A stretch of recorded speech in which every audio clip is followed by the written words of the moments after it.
Hello guys, so yan, pinaliguan ko na po si Doxy. Kasalukuyan po binabagyo kami ngayong araw na to. Baha na po sa amin. Akala ko po aabutin po yung cage ng aso ko. Pati dito sa loob ng tindahan, akala ko aabutin kami. Mataas na po yung tubig na yan. So, napilitan akong paliguan siya kasi kahapon nga, di ba, hindi ko napaliguan si Doxy. Tapos nakita ko kasi yung katawan niya, tsaka yung amoy ng cage niya, sobrang baho. Pati yung pambalot yung nakabalot sa kanya, ang baho talaga. Tapos lahat ng sugat niya nagtutubig.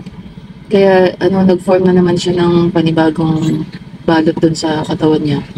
Kaya napilitan na ako na pala sa paliguan. Huwag kayong mag-inada kasi nagpainit ako ng tubig para hindi naman siya ginawin.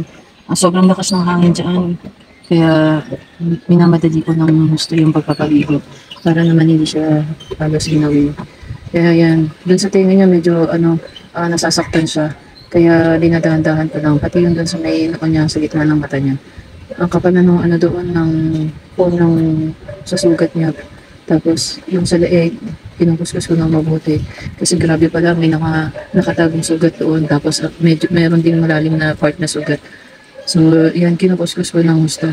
Hindi ko pa nga po pala ginagamit yung sabon na ibinigay sa akin. Ang ginagamit ko po yung Perla. So, tsaka na lang po pagka naubos po yung perlang unang ginamit ko, tsaka ko na lang po gagamitin yung sabon na ibinigay sa akin kasi sayang naman. Tsaka maganda naman po kasi yung perla. Proven ko na po kasi yun. Sobra lang po kasi talagang dami ng sugat niya kaya hindi pa po masyadong nadadry yung sugat niya. Tsaka hindi po basta-basta sugat lang. May mga sugat po kasi siyang malalalim. At tsaka mga sugat na nagnanaknak. Pero yung may mga nana pong sugat, wala na po yun, natanggal na. Ang problema ko lang po yung mga malalalim po ng sugat. Kaya tapos nagtutubig po kaya araw-arawin po natin yung pagpapaligo para sa kanya. Para hindi naman po lumala yung kalagayan niya. Actually yung sa paa po niya, dati sobrang kapal po ng dumi ng paa niya. Ngayon po wala na, unti-unti na po nawawala. Tapos hindi naman po pala ganun yung sugat niya. Sobrang dami lang po talaga ng dumi na nasa paa niya kaya nagmumukha po itong sugat. Yung sa tiyan po, yung sa may bandang palta po niya, medyo nawawala-wala na po. Ang problema ko po yung sa leeg niya. Kaya po sinasabunan ko po ng gusto at binababad ko po para ma-absorb po yung sabon para mas mabilis na mag-dry yung mga sugat niya. Sabi nga po ay 10 minutes pero mga 2 to 3 minutes ko lang po siyang ibababad. Kasi sobrang lamig din po ng mga oras na yan. Kaya, ayun. Buti nga po hindi siya umiiyak eh. Gusto nilang lumayo kapag nahawakan yung mga sugat niyang sobra sigurong malalim. Lalo na pag nahawakan mo siya sa tenga, ayaw niyang pahawak doon, tumatakbo talaga siya baka sobra kasing lalim yung sugat nun. Hindi ko pa nga natatanggal yung mga nakabalot sa kanya na yung doon sa sugat niya kasi ayaw niya talagang pahawak, tumatakbo talaga siya. Pero yung doon sa katawan niya, pinapahawak niya siguro kasi hindi ganun kalalim yung sugat. Yan sa leeg niya, medyo siya, para siyang nasasaktan. Kaya hindi ko masyadong ginagalaw yun. Ang ginagalaw ko lang yung talagang buong katawan niya. Lalo na yung sa ilalim. At saka yung sa mga pita niya. Buti na lang tumigil yung ulan ngayon. Kanina, sobrang lakas ng hangin, sobrang lakas ng tubig, sobrang lakas ng ulan. Kaya pala nagbaha kami ngayon kasi nagpakawala yung Cavite, yung dam ng Cavite. Pinakawala nila yung tubig doon. Grabe yun kapag nagpapakawala sila ng tubig. Napupuno kami dito. Ayan guys, pinaliguan natin kasi ang dumi-dumi na ng sapin niya. Ayan, ang baho. Sobrang baho niya. Yung mga dugo-dugo niya, ang lansa. Ayan, kinuberan ko nga pala siya kasi ang lakas ang hangin. So, ayun pinagunan ko. Pinagunan ko siya. Ayan, wait na pala. Nakuha namin ito sa basurahan. Nangalakay kami ng basura, char. Doon kasi, yan, basurahan yan. Tinapon na to, laki-laki. Ang ginawa namin ng mama ko, hinati namin sa 3. So, ayan, may panapi na siya. Pwede yan. Malaki to. Malaki. So, ayun. Ayan. Mahaba pa yan. Bali, half na yan eh. Pinupi ko. So, para hindi siya Tapos ito, pinahaba kong pa ganun. Para doon naman sa likod, hindi siya maampiyasan. Ayun o. Yung puting yan yung cover. So, pagka lumakas ng ulan or hangin, hindi siya mahanginan. And then ito, para hindi siya maampiyasan. So, nilagyan ko ng kahoy para yung tubig bumaba. Ayan. Tapos, sinarangan ko nito. Pinatungan ko pala para hindi lipa rin tong trapal. Ayan. So, ano-ano lang tayo. Ayan. Lalaban ko nila lang ang baho. Grabe. Katatapos ko lang siyang paniguan. So, ayan, silip-silip lang muna tayo. Ayun siya. Ayan, kapal to eh. Ayan. Tinupi ko lang para makaweran lang siya. So, ayan guys. So, guys, baha kami. Bumaba na yung tubig. Kanina nandito yung tubig. Ayan, nandun na. Napakasaya. Ayan. Naligo na siya. Pinaliguan ko ang maligam-gam na tubig yung ginamit ko. Para hindi siya ginawin. So ngayon, kailangan ko maghanap ng pansakin niya. Mapagtan. Para masapinan ko dun.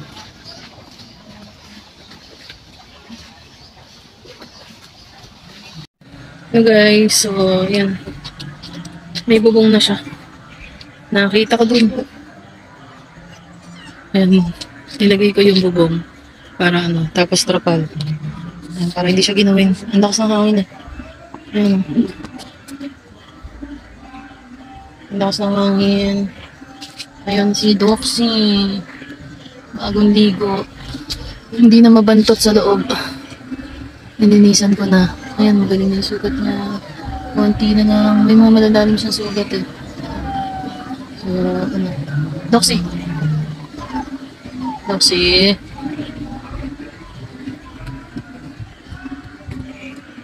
Nasilaw na si Doxy. Ayan, duminat na. Nasilaw siya sa ilaw. Ayan, mga sugat niya guys. Update sa sugat niya. Ayan.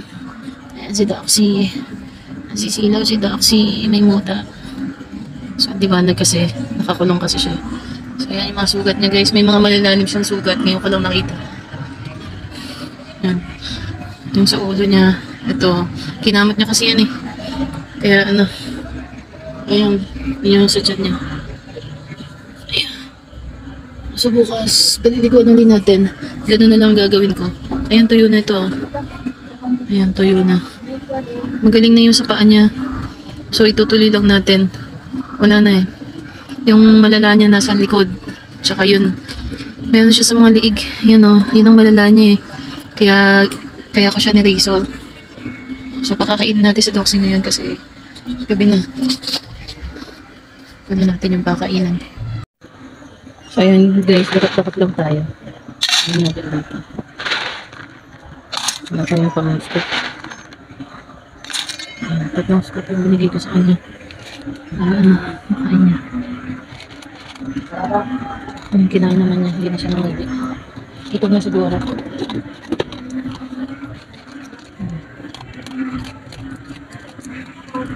So, kinakain siya.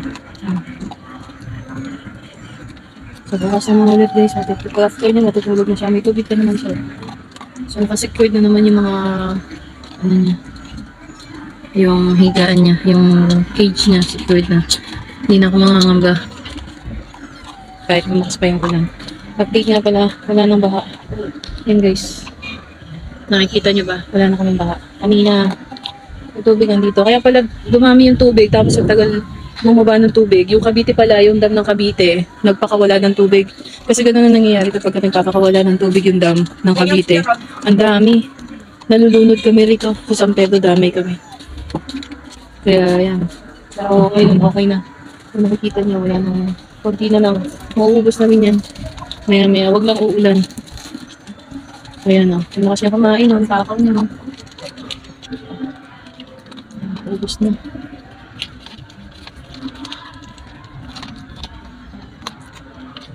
Yung sa paa niya, okay na. Pagtutuunan na natin ang pansin niya likod niya. Kasi, saka yung sa liit niya, grabe. So, kapag hindi umulan, medyo ibababad natin ng konti yung katawan niya. Yung sa gamot kasi nag-build siya ng mga ganun.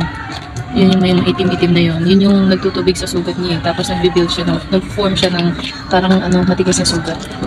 So kailangan natin linisin. Yung sa tenga hindi ko malinisan kasi siya umiiwas. Nasasaktan siguro siya. Ang laki siguro ng sugat niya. Ayan sa liig niya. Oh, grabe. Grabe yung sa liig niya. Wala na. Dagdagan natin ba? Baka gutom pa siya. Kakainin natin ng marami. Para hindi siya magpupunta. Para nabili siya din din. So isang dapat na para sure na maubos na. Ayan. Nagutom pa. Gumigil na siya. Pero iwan na rin natin yan para kung sakali man na maglutom ulit siya. Kaya siya. So ayan lang naman na natin. So sasara na natin to guys. Bukas na ulit. Ayan guys. Sobrang lamig kasi ngayon. Hindi ba wala siyang balibo?